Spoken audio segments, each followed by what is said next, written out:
السلام علیکم ملګری په پریو کې کوم بیهایند سټیټس لیریکس ویډیو تاسو کتا سو غواړئ چې په کیپ کټ اپلیکیشن کې ځان ته پر داسې بیهایند سټیټس لیریکس ویډیو ایډیټ کو نو ملګری په دې ویډیو کې په طریقه خیمه تاسو په کیپ کټ اپلیکیشن کې ځان ته پر بیهایند سټیټس لیریکس ویډیو څنګه ایډیټ کوئ خملګر تاسو چې کار کوي په خپل موبایل کې کیپ کټ اپلیکیشن ته راشئ او کلیک وپیوالئ دلته بیا د نیو پروجیکټ اپشن دی په دې په کلیک والئ دیس ګنه ملګر تاسو هغه ویډیو راوالئ په کوم ویډیو باندې تاسو سټیټس ویډیو جوړول غواړئ دلته کې ملګر دا ویډیو زره لمه په کلیک واغستو لاندې د ایډ اپشن دی بدین په کلیک والئ دا وګورئ ملګرو زموږ دا ویډیو چې کوم دی موږ سره سکرین ته رااله بالکل نارمل ویډیو ده په دې ویډیو باندې ملګرو څنګه بیهایند سټیټس لیریکس ویډیو جوړو د ټولو اول ملګرو تاسو کار وکړئ د ویډیو د اخر سر ته براشئ دلته تاسو د انډینګ د اپشن ښکاري دی تاسو ډیلیټ کړئ تاسو کلیک والئ او لاندې کې ډیلیټ اپشن دی دا په کلیک کړئ تاسو ډیلیټ کړئ انډینګ بیا د ویډیو د اول سر ته راشئ ملګرو لاندې کې د اپشن دی اوورلې تاسو پر اوورلې باندې کلیک والئ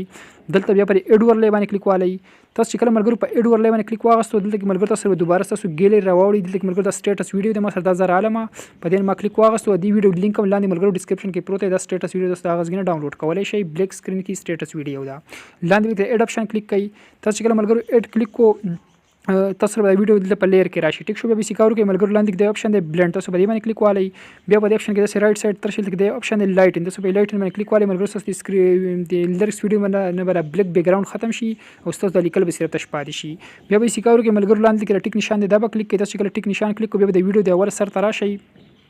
اول به ذکر کوي ملګرو تاسو به ذکر کوي د لیکل تاسو دارنګ را زوم کوي کوم ځای کې تاسو سپیډ کول غواړئ تاسو سپیډ کې بدل تک سپیډ کم ټیک شو چې کنه پیټ کوي د ویډیو د ور سر ته راشي او بیا به یو پیر بیک راشي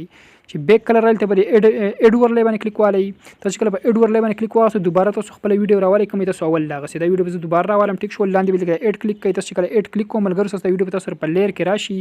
تاسو ملګرو ته په سکرین باندې ډبل فینګر ولګوي تاسو په خپل ویډیو دارنګ را زوم کوي بالکل سیم ټو سیم تاسو د بل ویډیو سره دارنګ برابر کوي چې کلم برابر کوم ملګرو به سکارو کوي